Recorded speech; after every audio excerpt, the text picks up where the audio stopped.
in the reaction why there are 5 kings hiding in the Marvel universe already. Let's see what the Marvel is supposed to say about that. About why there were 5 kings hiding in the Marvel universe already. Let's take a look, see what he has to say. What we're supposed to say about that and check it out. What he has to say about that and check it out.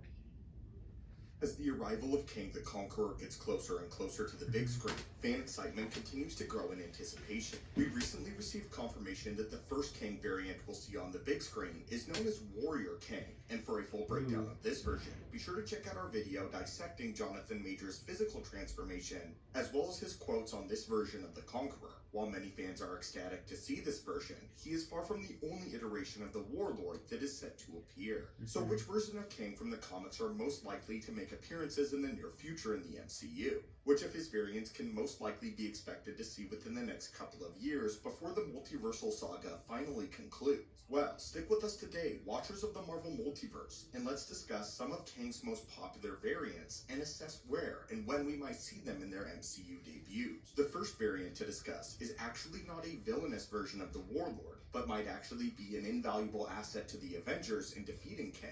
While the title of Iron Lad has long been speculated to be passed down to Harley Keener, the original moniker was held by a version of none other than Nathaniel Richards, who actually has ties to He Who Remains. He Who Remains was largely inspired by the variant known as Immortus, and in the original source material, Immortus' childhood was spent trying to deviate from his villainous destiny, breaking free from the life of tyranny and becoming a hero. After learning that he was supposed to become a villain, he decided to alter his destiny and join the forces of good, taking after the ancient hero known as Iron Man and traversing the timeline seeking to aid those in need. His inclusion in the MCU as a sympathetic variant, who actually is a part of the Avengers side, could be a compelling character arc for a young Nathaniel Richards. This could also serve as Iron Lad's character development more thoroughly than it would be with Harley Keener, seeing as this variant of Iron Lad would have a sense of duty, responsibility, as well as moral baggage that comes with being a variant of the greatest known threat to the multiverse. This could make for a compelling character arc, as this version of Nathaniel Richards routinely sees himself in Kang and his conquests, and fears that he may be doomed to grow into this very same tyrant, as he quite literally is the most dangerous and pertinent threat to the safety of the entire multiverse. A story like this would, in theory, make for an incredibly compelling arc and a worthy successor to the Iron Man mantle without overshadowing or attempting to replace Tony Stark.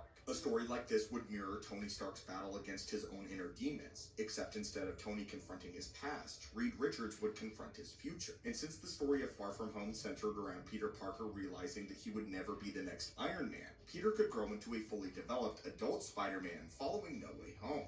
If Peter Parker, Riri Williams, and whichever version of Iron Lad debuts could exist in harmony, then Kang himself could grow into just as valuable of an asset as he could be an adversary to the Avengers team. There is also a distinct possibility that in the MCU, Iron Lad is the past version of He Who Remains, the final Kang who is destined to ultimately destroy the multiverse. This would make the final conflict against He Who Remains even more heartfelt, as we learn that he is the future hero of the beloved variant who has come to aid the Avengers, who again, unfortunately, ultimately became a villain and a tyrant. The next variant to discuss may have already made his debut in the modern MCU, and could potentially be living in the mainline universe as we speak. We are referring to the variant by the name of Mr. Griffin, who became trapped in the early 21st century after a glitch in the time stream. Here, he established an enterprise known as Kang Industries, a highly lucrative company that even ended up buying Stark Tower near the turn of the century. As of right now in the MCU, we still do not know who bought Stark Tower, and it's entirely possible that Mr. Griffin is living this timeline and somewhere right now, which is supported by the Disney Plus Loki series. When Loki and Sylvie arrive at the Void at the end of time, there is a conspicuous tower in the background, which seems to very closely resemble the original Avengers facility. What's interesting to note here, though, is that the Kang logo can be made out, indicating that if this tower comes from the mainline universe, then Kang the Conqueror might already be living among the modern Avengers, biding his time until he will eventually make his move, or be revealed as a conqueror. Next, let's discuss the variant known as Rama Tut, who ruled over the kingdom of ancient Egypt as as a renowned pharaoh for several decades. While the MCU does not take place in the same time period as Rama-Tut's rule, there are several ties to the modern day that might indicate one of Kang's most notorious variants might at least be mentioned. One possibility is that Khonshu himself encountered this particular variant of Kang at some point in the distant past, and might be able to give the Moon Knight system insight on how to battle this time-hopping conqueror. We actually have already conducted a breakdown on why Kang and Khonshu hate one another, so be sure to check out that video as well for more in-depth breakdown of this storyline from the comics.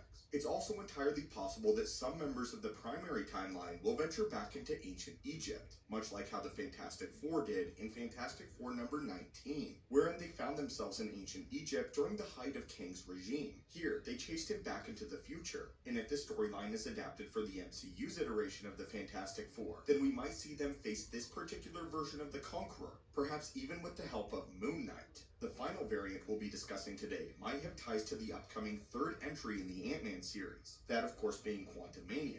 While Warrior Kang will be the primary antagonist, there might be ties to an alias known as Victor Timely, a version of Kang who lived out much of his life in the early 20th century as a genius inventor and entrepreneur. Confined to a small town in Wisconsin, this version of Kang posed as his own family line and founded a robotics corporation far ahead of its time.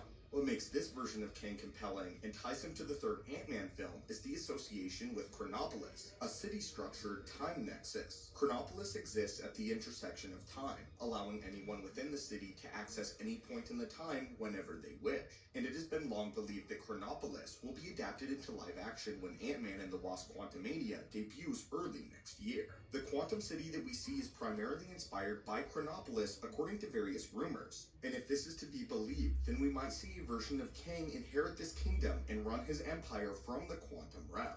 After all, we already know that the Quantum Realm gives those who have the ability the proper streams to traverse the timeline. This could allow a version of Kang easy access to anywhere in the multiverse that he pleases, and if we see a variant of Kang run Chronopolis, there is a distinct possibility that he'll take inspiration from Victor Timely. But anyway, my friends, which versions of Kang do you think that we'll see in the MCU? Which variants are you most looking forward to? And which of these do you think have already appeared in the MCU in the background? And of course, which of all of them is the greatest threat to the Avengers? As always, my friends, hit that subscribe button to assemble and join our team, and have a great day.